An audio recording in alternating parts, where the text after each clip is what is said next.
اعوذ باللہ من الشیطان الرجیم سورۃ العنکبوت مکیۃ بسم اللہ الرحمن الرحیم الف لام میم احسب الناس ان يتركوا ان يقولوا آمنا وهم لا يفتنون صدق اللہ العظیم۔ سورۃ عنکبوت یہ قرآن مجید کی صورتوں میں سے مکی صورت ہے، اور قرآن مجید کی جو ترتیب ہے سورۃ فاتحہ سے لے کر، اس کے لحاظ سے یہ 29ویں صورت ہے۔ قرآن مجید کی 29ویں صورت ہے، اور نزول کے اعتبار سے قرآن مجید جس ترتیب پر نازل ہوا اس ترتیب کے لحاظ سے یہ 85ویں صورت ہے۔ 80 اور 5 85۔ تو عنکبوت کے لفظی معنی مکڑی کے ہیں۔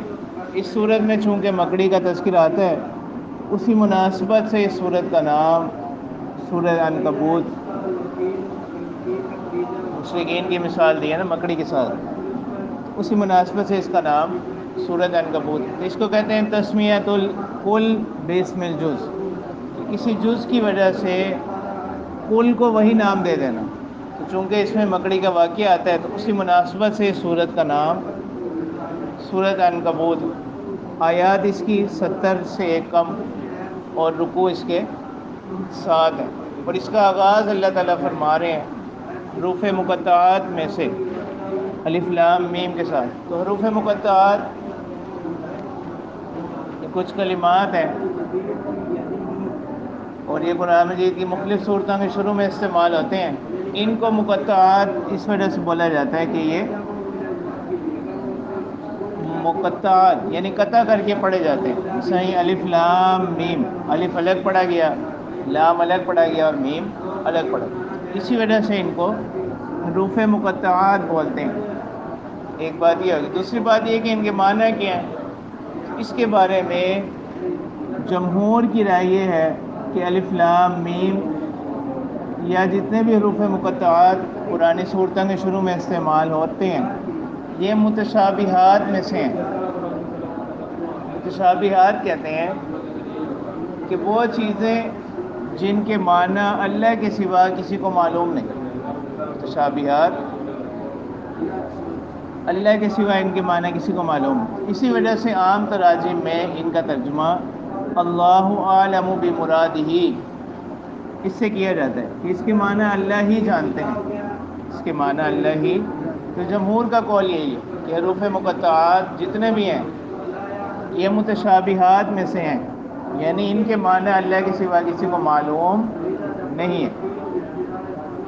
اور ایک قول اس میں یہ ہے کہ یہ حروف مقطعات جو ہیں یہ جن صورتوں کے شروع میں آتے ہیں یا ان صورتوں کا نام ہوتے ہیں، جن صورتوں کے شروع میں آتے ہیں نام ہوتے ہیں۔ اور ایک قول اس میں ہے کہ الف لام میم یہ جو حروف ہیں یہ اصل میں قرآن مجید کے معجزہ ہونے کو ظاہر کرتے ہیں، کہ عرب کو کہا جا رہا ہے کہ یہ جو کلام ہے یہ انہی حروف سے بنا ہے جن سے تم اپنا کلام بناتے ہو، تو اگر تم قادر ہو تو کیا کرو، اس کے مثل کیا کرو، کلام بنا کر دکھاؤ، ٹھیک ہے۔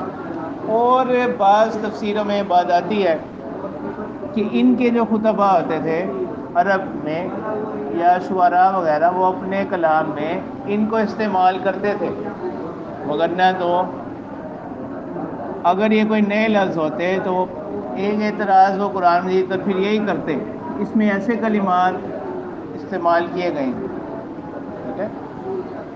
ٹھیک ہے۔ تو اس کے بارے میں جمہور کی رائے یہ ہے کہ یہ متشابہات میں سے ہے، اور اس کے معنی اللہ کے سوا کسی کو معلوم ہے۔ اگرچہ بعض حضرات نے اس کے تاویلی معنی بھی بیان کیے ہیں، لیکن وہ کوئی قطعی معنی نہیں ہوتا۔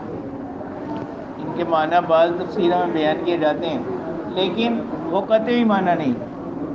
تو جمہور صحابہ کی رائے اس کے بارے میں یہی ہے کہ یہ حروف مقطعات میں سے ہیں۔ تو اللہ تعالیٰ فرما رہے ہیں دوسری آیت میں اس کی کہ اس سے جو پہلی صورت تھی اس کے آخر میں فتح مکہ کا تذکرہ تھا۔ سورۃ قصص کے آخر میں فتح مکہ کا ذکر کیا گیا تھا، اس صورت کے آغاز میں اللہ تعالیٰ فرماتے ہیں کہ کسی کامیابی کا حاصل ہو جانا، کسی کام میں، کسی مقصد میں کامیابی کا حاصل ہونا، یہ کوئی آسان چیز نہیں ہے۔ اس کے لیے محنت کرنی پڑے گی، آزمائشیں بھی آئیں گی، مشکلات بھی آئیں گی۔ اور بعض روایات میں اس کا شان نزول بھی بیان کیا گیا۔ ایک مرتبہ صحابہ کی ایک جماعت نبی اکرم صلی اللہ علیہ وسلم کے پاس آئی اور انہوں نے ان تکالیف کا تذکرہ شروع کر دیا جو ایمان لانے کے بعد اللہ کی راہ میں ان کو مختلف تکلیفیں اور مظالم برداشت کرنے پڑے۔ پھر اس موقع پر یہ آیات نازل ہوئیں۔ اللہ تعالیٰ فرما رہے ہیں احاسب الناس، کیا گمان کر لیا لوگوں نے، ان یترکوا، کہ وہ چھوڑ دیے جائیں گے، کس بات پر، ان یقولوا آمنا، کہ وہ کہیں ہم ایمان لائے، وہم لا یفتنون، اور ان کی جانچ نہیں ہوگی، وہم لا یفتنون، اور وہ آزمائے نہ جائیں گے۔ آزمانے کی مختلف صورتیں ہو سکتی ہیں۔ کبھی تو آزمائش ہوگی کہ اللہ کے احکام پر عمل کرتے ہیں نہیں کرتے، ان کی پیروی سے کبھی آزمایا جائے گا۔ اللہ کے جو احکامات ہیں ان پر عمل کرنا ہے، اس میں آزمائش ہوگی۔ اور کبھی آزمائش کس طرح سے ہوگی، مصیبتوں کے ذریعے سے، بیماریوں کے ذریعے سے۔ اور کبھی آزمائش ہوگی کہ وہ لوگ جو دشمنان دین ہیں ان کی طرف سے کیا کیا جائے گا، تکلیفیں پہنچائی جائیں گی۔ تو اب اللہ تعالیٰ فرما رہے ہیں کہ یہ آزمائشوں کا آنا یہ کوئی آپ کے ساتھ خاص نہیں ہے، پہلے لوگوں کے ساتھ بھی یہ معاملہ ہوتا رہا ہے۔ جیسے روایات میں آتا ہے نا کہ یہود نے ایک دن میں 43 انبیاء کو شہید کر دیا، صرف اس وجہ سے کہ وہ کیا کرتے تھے، اللہ کی دعوت دیتے تھے۔ تو ان کو سمجھانے کے لیے 170 مزید ان کے جو علماء تھے، جو بزرگ تھے، وہ ان کو سمجھانے کے لیے گئے۔ انہوں نے ان لوگوں کو بھی کیا کر دیا، شہید کر دیا۔ تو اب اسی چیز کو اللہ تعالیٰ بیان فرما رہے ہیں، وَلَقَدْ فَتَنَّ الَّذِينَ مِن قَبْلِهِمْ، تحقیق ہم نے آزمایا ان لوگوں کو جو ان سے پہلے ہیں، یعنی جو اب لوگ ہیں، ان سے پہلے جو امتیں گزری ان کو بھی ہم نے اسی طرح کیا آزمایا۔ جیسے سورہ ملک میں بھی اللہ تعالیٰ فرماتے ہیں نا، الذی خلق الموت والحیات لیبلوکم ایکم احسن عملا، کہ وہ ذات ہے اللہ کی جس نے پیدا کیا موت کو، والحیات، اور زندگی کو، لیبلوکم ایکم احسن عملا، تاکہ اللہ تعالیٰ تمہیں جانچیں کہ کون تم میں اچھے عمل کرتا ہے۔ اور یہاں پر موت کو مقدم کیا گیا اور حیات کو بعد میں۔ سورہ ملک کی آیت میں خلق الموت والحیات، حالانکہ زندگی پہلے ہوتی ہے، پھر کیا ہے، موت ہے۔ تو یہاں حیات کی تقدیم میں اس طرف بھی اشارہ ہے کہ صحیح معنی میں زندگی کہلانے کے لائق وہی زندگی ہوگی جو آخرت کو سامنے رکھ کر گزاری جائے۔ فَلَيَعْلَمَنَّ اللَّهُ الَّذِينَ صَدَقُوا، تاکہ اللہ تعالیٰ ظاہر کر دیں، یعنی اللہ تعالیٰ کے علم میں سے پہلے سے ہی موجود ہے، لوگوں کے سامنے اللہ تعالیٰ ظاہر کر دیں وہ لوگ جو سچے ہیں، وَلَيَعْلَمَنَّ الْكَاذِبِينَ، اور ظاہر کر دیں ان لوگوں کو جو جھوٹے ہیں۔ یعنی اللہ کے علم میں سے پہلے سے یہ بات موجود ہے، تو اسی علم کے اظہار کے لیے اللہ تعالیٰ کیا کرتے ہیں، آزماتے ہیں، تاکہ سچے اور جھوٹے لوگوں کے درمیان کیا ہو جائے، دونوں ظاہر ہو جائیں، پھر دونوں میں فرق ہو جائے، ٹھیک ہے، مخلص اور غیر مخلص دونوں میں فرق ہو جائے، مومن اور منافق میں کیا ہو جائے، فرق ہو جائے، مومن اور کافر میں کیا ہو جائے، فرق ہو جائے۔ تو اس وجہ سے اللہ تعالیٰ کیا کرتے ہیں، آزماتے ہیں، ٹھیک ہے۔ ویسے آگے آئے گا بھی کہ وہ لوگ جو کمزور ایمان والے ہوتے ہیں یا جو منافقین ہیں ان پر جب کوئی آزمائشیں آئیں تو وہ کیا ہو گئے، پیچھے ہو۔ ام حسب الذین یعملون السیئات ان یسبقونا، تو اللہ تعالیٰ فرما رہے ہیں کہ نیک لوگوں پر تو ہماری آزمائشیں ایمان والوں پر تو آتی ہیں تاکہ ہم ان کے ذریعے دیکھیں کہ کون مخلص ہے اور کون غیر مخلص ہے۔ اور باقی جو لوگ ہیں جو بظاہر لگتا ہے کہ گناہ بھی کر رہے ہیں، سب کچھ کر رہے ہیں، اور ان پر اللہ کی راحتیں بھی آ رہی ہیں، آسانیاں بھی آ رہی ہیں۔ اللہ تعالیٰ ایسے لوگوں کے بارے میں فرما رہے ہیں، ام حاسب الذین یعملون السیئات ان یسبقونا، کیا گمان کر لیا ان لوگوں نے جو برے اعمال کرتے ہیں، ان یسبقونا، کہ وہ ہم سے آگے نکل جائیں گے، یعنی ہمارے عذاب سے بچ جائیں گے۔ لفظی معنی تو اس کے ہے نا، ان یسبقونا، کہ وہ ہم پر سبقت کر جائیں گے، مطلب اس کا کیا کہ وہ ہمارے عذاب سے کیا ہو جائیں گے، بچ جائیں گے۔ کیا انہوں نے یہ گمان کیا ہے؟ ساء ما یحکمون، اللہ تعالیٰ فرما رہے ہیں کہ برا ہے، ساء برا ہے، ما یحکمون جو وہ فیصلہ کر رہے ہیں، حکم لگا رہے ہیں۔ من کان یرجو لقاء اللہ فإن اجل اللہ لآت، حالانکہ اصول یہ ہے کہ جو کوئی امید رکھتا ہو، جو کوئی اللہ سے ملاقات کی، لقاء اللہ، اللہ سے ملاقات کی، یعنی وہ اس بات پر اس کا یقین ہو کہ آخرت کے دن اس نے اللہ کے سامنے پیش ہونا ہے، تو ایسے شخص کے لیے اللہ تعالیٰ فرما رہے ہیں فإن اجل اللہ لآت، بے شک اللہ کی جو اجل ہے، اللہ کا جو مقرر کیا ہوا وقت ہے، لآتن، وہ کیا ہے، آنے والا ہے۔ فإن اجل اللہ، اللہ کی مقرر کی ہوئی مدت، اللہ کا مقرر کیا ہوا وقت، لآتن کیا ہے، آنے والا ہے۔ اچھا، اب یہاں پر جو یرجو کا لفظ آ رہا ہے، اس میں دونوں احتمال موجود ہیں۔ یرجو کے معنی امید کے بھی آتے ہیں اور خوف کے بھی آتے ہیں، کہ جو کوئی امید رکھتا ہو اللہ کی ملاقات کی، اور جو کوئی خوف رکھتا ہو اللہ کی ملاقات کی، کہ ایک دن اس کو اللہ کے سامنے پیش ہونا ہے۔ تو اب یہاں پر جو لفظوں میں اس کی جزا ہے نا اس جملے کی، فإن اجل اللہ لآت، من کان یرجو، اس کی جزا کیا آ گئی، فإن اجل اللہ لآت، تو یہ حقیقت میں جزا نہیں ہے، یہ حقیقت میں کیا نہیں ہے، تو یہاں کلام محذوف ہے، جزا یہاں پر محذوف ہے، اور یہ جزا کی علت ہے، فإن اجل اللہ لآت، یہ جزا کی علت ہے جو کہ اس محذوف پر کیا کر رہی ہے، دلالت کر رہی ہے۔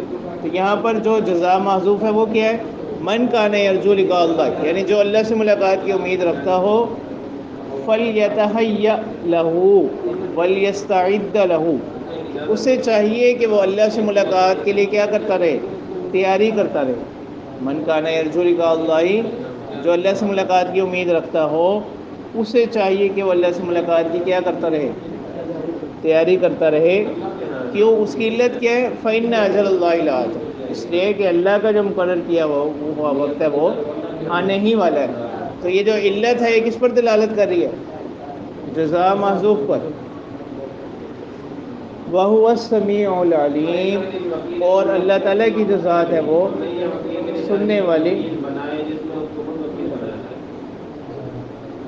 وَهُوَ السَّمِيعُ الْعَلِيمُ، اور اللہ تعالیٰ کی جو ذات ہے وہ سننے والی، جاننے والی۔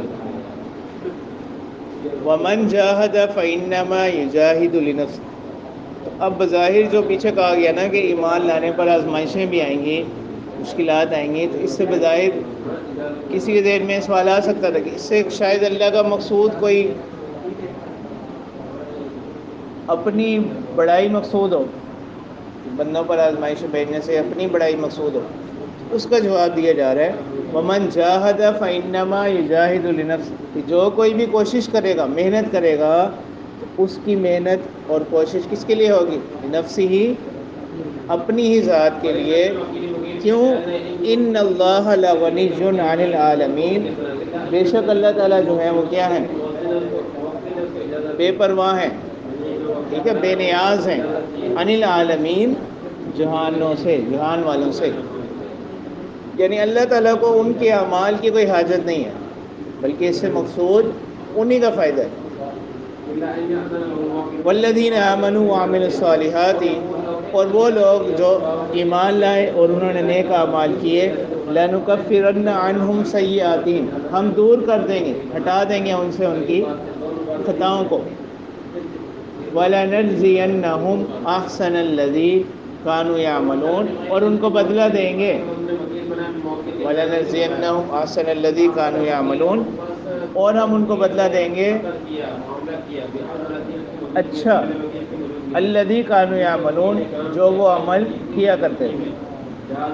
ووصینا الانسان بوالدیہ حسنا، تو اللہ تعالیٰ نے اپنی توحید کے بعد، ایمان کے بعد جو دوسرا اہم حکم ہے اس کی تاکید کر رہے ہیں کہ ہم نے انسان کو وصیت کی، نصیحت کی ہے، بوالدیہ حسنا، اپنے والدین کے ساتھ اس نے سلوک کی۔ یعنی وصیت کہتے ہیں ایسی نصیحت کرنا جس میں مخاطب کے لیے خیر ہو، جس میں مخاطب کے لیے خیر۔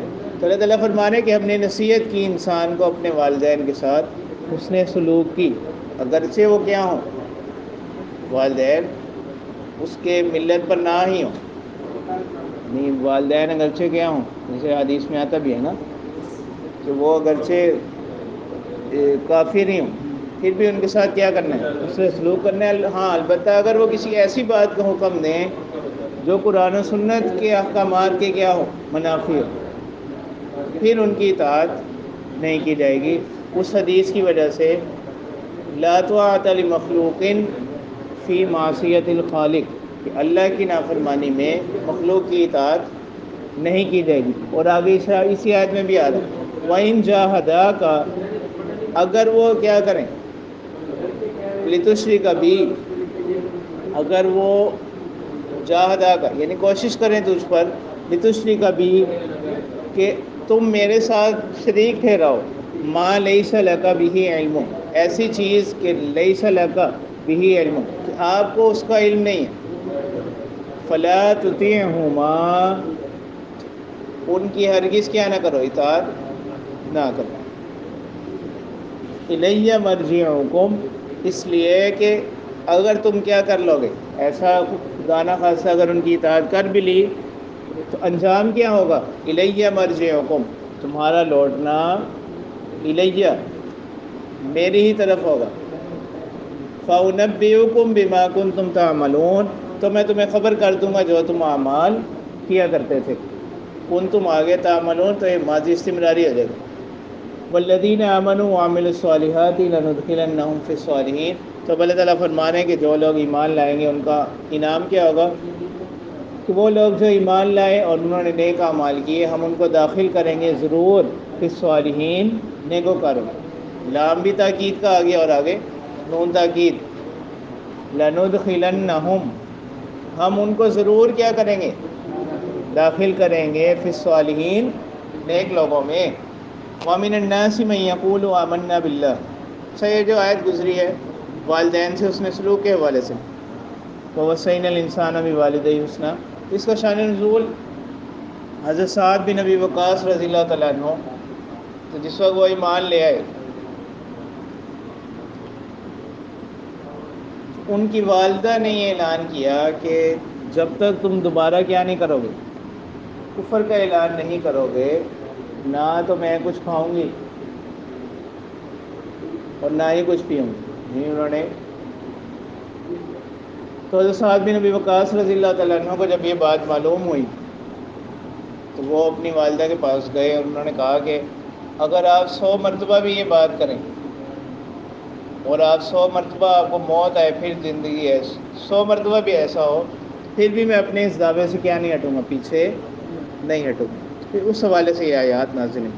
وَمِنَ النَّاسِ مَن يَقُولُ آمَنَّا بِاللَّهِ، اب اللہ تعالیٰ فرما رہے ہیں وَمِن، من تبعیض ہے، ان لوگوں میں سے کچھ، من یقول، ایسے ہیں جو کہتے ہیں آمنا باللہ، کہ وہ کہتا ہے، یعنی یہ ظاہر کے من کے لفظ کے اعتبار سے یہاں کیا ہوا، صیغہ مفرد کا لایا گیا، ٹھیک ہے، من کا جو لفظ ہے کیا ہے، لفظاً مفرد ہے، مانن جمع، مانن جمع۔ تو اللہ تعالیٰ فرمانے لوگوں میں سے کچھ لوگ ایسے ہیں جو یوں کہتے ہیں آمنا باللہ، ہم ایمان لائے اللہ پر، یعنی زبان سے وہ کیا کرتے ہیں، ایمان کا اقرار کرتے ہیں، لیکن فَإِذَا أُوذِيَ فِي اللَّهِ، جب کوئی تکلیف دی جاتی ہے، فَإِذَا أُوذِيَ واحد مذکر غائب کو سیکھا نا، جب اس کو تکلیف دی گئی، دی جاتی ہے، فی اللہ، اللہ کی راہ میں، جعل فتنۃ الناس کعذاب اللہ، تو اس نے لوگوں کی طرف سے آئی ہوئی تکلیف کو، لوگوں کی طرف سے آئے ہوئے فتنے کو کا عذاب اللہ، کس کی طرح بنا لیا؟ اللہ کے عذاب کی طرح.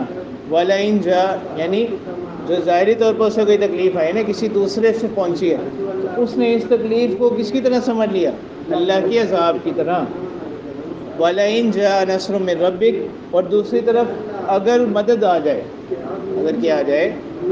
مِّن رَبِّكَ، آپ کے رب کی جانب سے.